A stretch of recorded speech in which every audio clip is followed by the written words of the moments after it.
हम कह देते हैं दिल की बातें सबसे, राज हमें गहरे छुपाने नहीं आते। लोग मनवा लेते हैं हमसे बातें अपनी सारी, हमें उन्हें टालने के बहाने नहीं आते। हम बन जाते हैं मुजरिम बिन गुनाह किए भी, इल्ज़ाम हमें घिनौने किसी पर लगाने नहीं आते।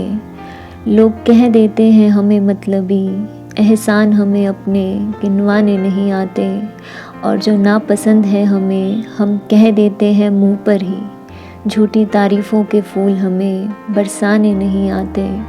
हम रखते हैं किसी से तो सिर्फ़ दिल का रिश्ता, दिमाग से हमें रिश्ते चलाने नहीं आते।